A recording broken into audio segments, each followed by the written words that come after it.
You see, hidden within the unconscious is an insatiable desire for conflict. So you're not fighting me so much as you are the human condition.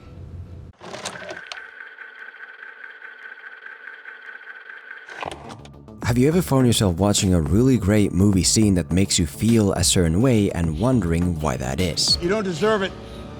My father made that shield.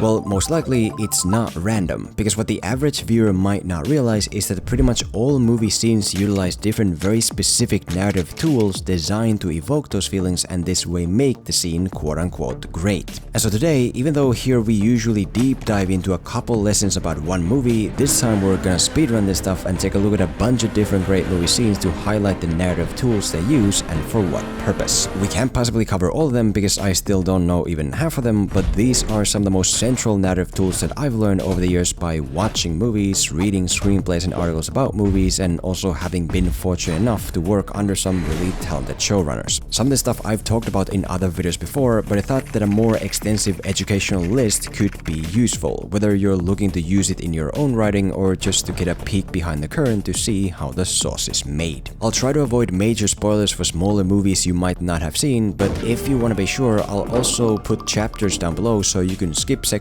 and come back later after seeing the movie. And also, I do want to give a shout out to Skillshare who gave me the idea to cover this topic, but I'll do that around the midpoint so we can have a small break from all this big brain knowledge we're gonna be attaining. Anyway, here's a speedrun of different narrative tools and what they do, starting from the more simpler ones and moving toward ones a bit less so.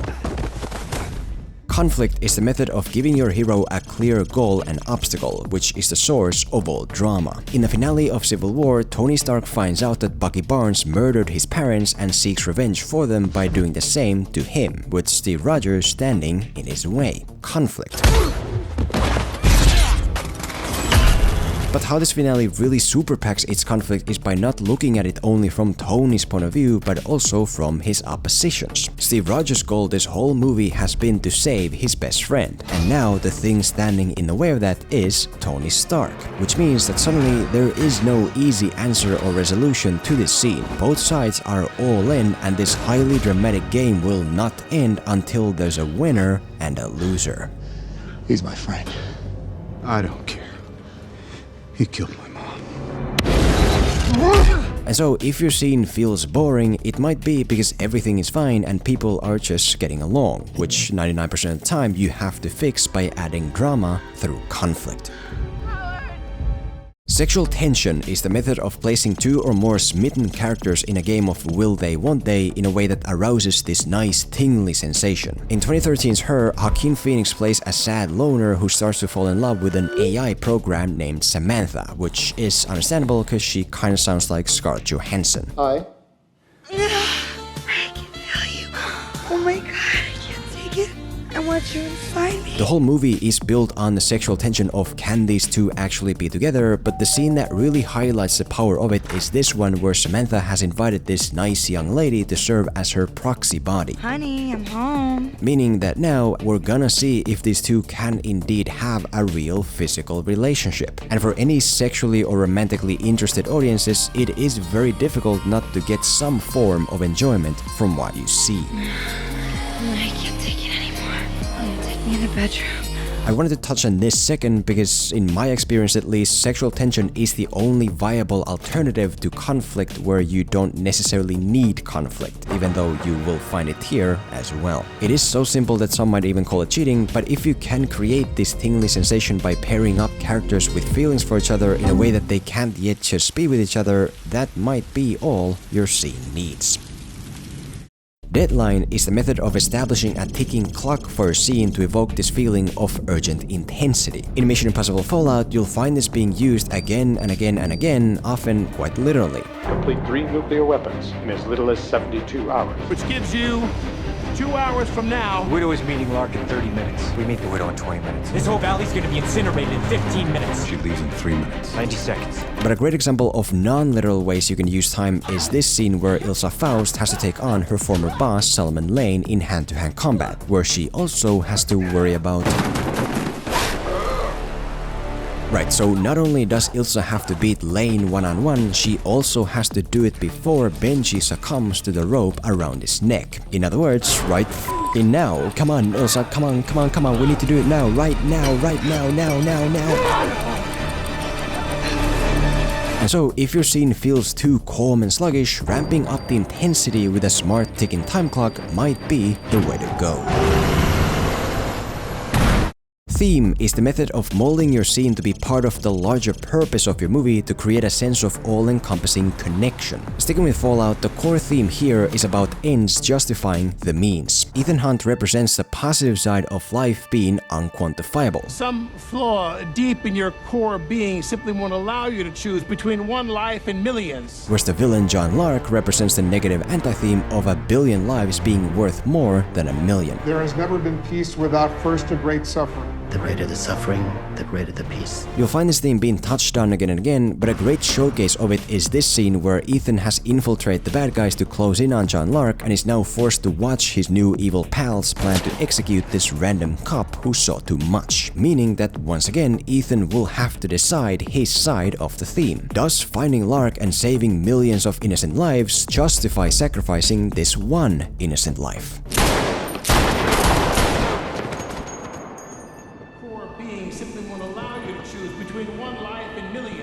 And so, if you want your movie to feel like one united, interconnected experience, find new ways to touch on its main purpose within your scenes.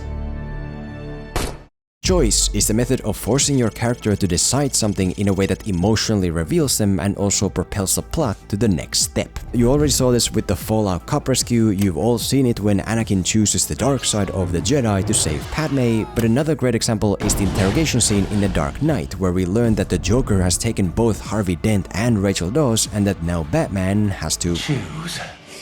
He's at 250 52nd Street, and she's on Avenue X. Which one you going after? Rachel! Despite the extremely strong care that Bruce Wayne has been established to carry for Gotham and for Harvey Dent as its savior, the fact that he immediately chooses to go save Rachel without any hesitation shows how all that simply pales in comparison to the care he carries for her. Meaning that once it then turns out that the Joker bamboozled us, which leads to Rachel's death, it feels like a big deal. Not only is Bruce destroyed over the loss of the person whose true significance his choice just revealed, Gotham City also just lost its White Knight and gained only more reasons to live in fear, emotion, and plot. And so, if your hero is becoming a boring blank shell who just gets moved by the story, place them in front of emotionally massive choices that cause the story to move. The way you threw yourself after her. Payoff is the method of paying off a story element that you've set up before to evoke the feeling of satisfaction. A big reason why Back to the Future is often considered one of the greatest movies of all time is because every single thing that gets introduced, also to varying levels, gets paid off, from major plot beats to tiny throwaway jokes. Your Uncle Joey didn't make parole again. So you're my Uncle Joey. Better get used to these bars, kid. He cries whenever we take him out, so we just leave him in there all the time. There's an endless amount of examples to choose from, but a good nutshell showcase is the warning letter that Marty writes for Doc in the past about him being shot in the future. Just when we're about to leave, Doc finds the letter and tears it up because time to him isn't something to toy with, which means that we then have to save him the old-fashioned way. Except we fail to do it.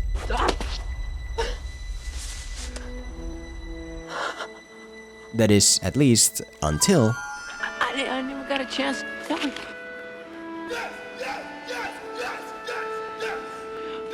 Right, so the letter from before we thought was done and forgotten came back one more time to save Doc's life, which gives the scene that extra bit of payoff gratification. Watch the movie with this in mind for more, but in essence, it's kind of like in those video games where you find an item and then use it later on to overcome some insurmountable obstacle. It's that same sense of participation and reward that you can utilize in your scene to leave the audience satisfied with it.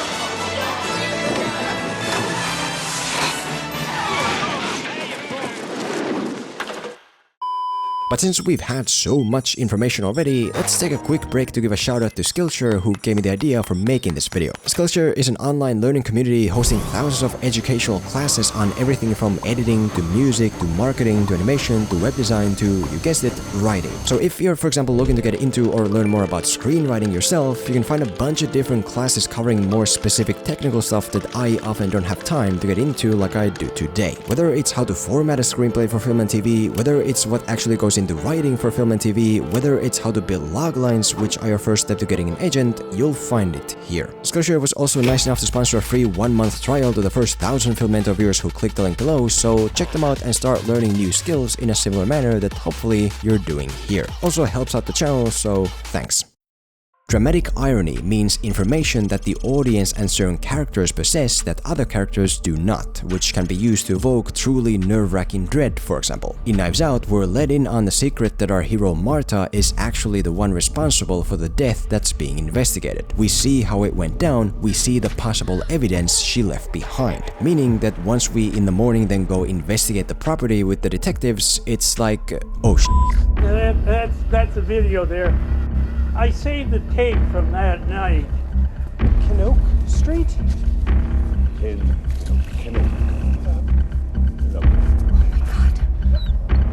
Sweet beans. Consider if this movie hadn't given us the knowledge that Martha has. All the scene would be is us just casually, blissfully waltzing around looking at things, which isn't very interesting. But because of dramatic irony, the scene turns into something entirely else. Us sweating in the oven over whether the detectives will find out what we and Martha already know. The same thing is done on a much more extreme level in Netflix's Caliber, which I didn't want to spoil, so do yourself a favor and see that movie to really find out what this stuff is capable of. And so if your scene feels blank and bare, consider adding a sense of dread or humor or cringe or whatever you need by playing with information and who has and hasn't got it. No, stay there! Whoa! Twist means the method of shocking your audience with an unexpected subversion to keep them attentive and on their toes. In Seven, our detective heroes Mills and Somerset keep coming across new murder victims just as they've done for 90 minutes now without any real progress, to the point where they can just return to the precinct with empty hands to rethink their plan about finding... You're looking for me. And what essentially happens when John Doe just shows up at the precinct is that it basically breaks the norm that the audience has gotten comfortable inhabiting. All this time we've been trying to find the killer and now he's here. All this time we've been trying to stop the killings and now we apparently did. So what in the is gonna happen next? John Doe's head splits open and the UFO should fly out. I want you to have expected it. I will.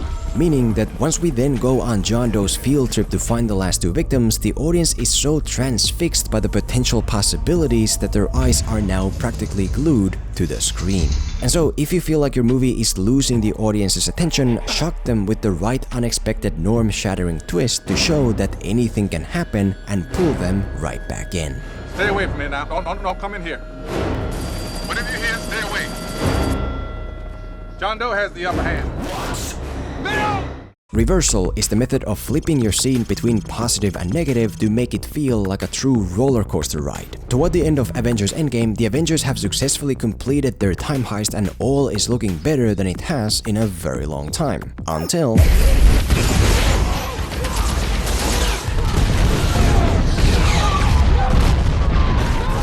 Throughout the finale, the same flip happens again and again, stronger and stronger. Our heroes survive the attack and find the gauntlet, but then Thanos' monsters come for it. But then our strongest heroes take Thanos on together, but then Thanos turns out to be too much. But then Captain America lifts Thor's hammer, but then Thanos still is too much and also has his whole army and will now proceed to kill Captain America. But then...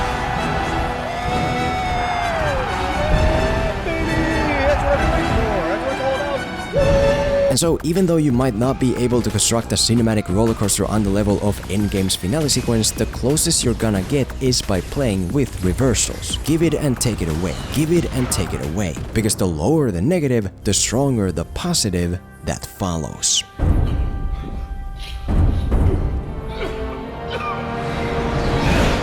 Power Dynamics takes the rollercoaster idea of reversals and applies it more on a character level to build the characters off of each other. At the end of Game of Shadows, Sherlock Holmes comes face to face with Moriarty to play one last game of chess, a game of real-life chess, because they're on a chessboard and constantly making moves to one-up each other. Sherlock stops Moriarty's war-starting assassination and captures the assassin to incriminate him.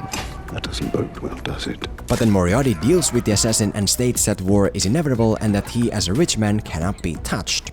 All I have to do is wait. But then Sherlock mentions that About that fortune of yours, I believe it's just been substantially reduced. But then in return, Moriarty takes his gloves off and promises to kill Holmes and his friends. But then in return, Sherlock activates his fight vision to beat Moriarty here and now, as he's always done with others before. But then in return... Come now. You really think you're the only one who can play this game? Trap arm. Target weakness. Not only does this consistent one-upping make the scene into a rollercoaster ride, it also builds both characters into memorable icons, because they're constantly pushing each other to greater, more amazing results. If you wonder why Dragon Ball Z is so full of legendary characters, it's because that show lives off of doing this very thing. And so, if your characters feel insignificant, keep shifting the scene's power dynamics with one strong character building move after another. Then there's also relationship dynamics, which deals more with constructing a strong, memorable link between characters, but that's not something I want to speedrun, so check out my Game of Shadows video for more on that. Release is the method of having your character finally let out the pain they've been holding in forever to evoke a feeling of raw emotion. In Bourne Supremacy, Jason Bourne is on a relentless mission to explore his past, which we assume is to hold people accountable and take revenge on the Russian agent who took what meant the most to him. But once all that is said and done, turns out the real actual reason behind his actions is something very different. I would want to know that my mother didn't kill my father. That she didn't kill herself. What? I killed him. I killed him. Yes, after all this time of putting his life on the line running from Russian cops and agents, turns out that all Bourne wanted to do was to tell this orphan girl the truth about what happened to her parents. And even though usually you do want to avoid on-the-nose writing where characters say exactly what they feel, the fact that Bourne has been holding in this pain through all the shit we've seen and now finally can get it off his chest, there's just something inherently emotional in that. To the point where this girl who appears in one scene kind of becomes the face for the heart of this whole movie. I'm sorry. And so, if your scene needs some real raw emotion, have your character finally release the pain they've been holding in all this time. Extra variable is the method of adding an unbelonging element to your scene to boost its challenge and difficulty. In that same scene in Fallout, the main point is Ilsa fighting Solomon Lane, but by adding in the extra element of Benji being hanged, which Ilsa now has to also worry about, it makes the fight that much more challenging. But another great example of the endless possibilities is this scene in Copland, where Stallone plays a small-time sheriff who needs the help of Robert De Niro's internal affairs agent. Initially, the scene wasn't working because all De Niro could do was sit there and listen to Stallone making his plea, which felt way too easy and bland. And so to switch it up, the filmmakers added in an unbelonging extra variable in form of a sandwich. And watch what happens. But you were right. I couldn't see the truth. Like you said, the evidence, my loyalties, they were confused. They never give you any napkins in this place. What am I supposed to use? Right, due to the simplest addition of a loaf of bread, De Niro's character can now actively ignore Stallone's plea for help, which makes making that plea much more hopelessly difficult. I repeat, a loaf of bread. I need to do something. I need to do this for Listen to me, you myself. duck. I offered you a chance when we could have done something. I offered you a chance to be a cop, and you blew it! And so, if your scene feels lacking in difficulty, add in something extra to make it more challenging for the hero to fulfill what they're trying to do. What's the matter, Hunt? Afraid of a little lightning? Hot coffee is what I call the method of building your scene on something that you've left to brew earlier on in a way that creates this inherent underlying power. In Matchstick Men, which I have to spoil pretty badly, our hero Roy is a chronic scam artist loner whose life sees a glimmer of hope when his daughter Angela shows up. The daughter he never knew he had, but very quickly, along with the audience, falls in love with. Until one morning when he wakes up without his clothes and life savings. You were pregnant. You were pregnant. I lost it. So essentially, the super sweet, smart girl that gave Roy as well as us a real sense of hope and joy actually just scammed him by pretending to be his non-existing daughter and vanished with all his money. And then, as the last real scene of the movie, 1 year later, they stumble into each other. There's no, like, I don't know, special carpet that dogs like, is there?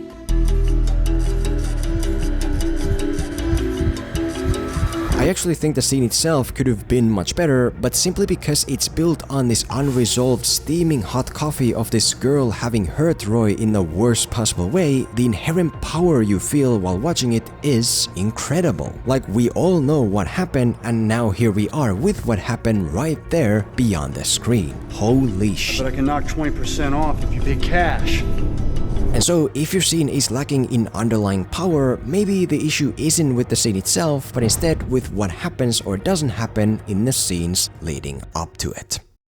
And there you have it. There's still multiple other useful tools like subtext, which I don't think are wise to speedrun, but hopefully there was enough here to give you something of value. In any case, consider checking out Skillshare for more if you want, and that's it.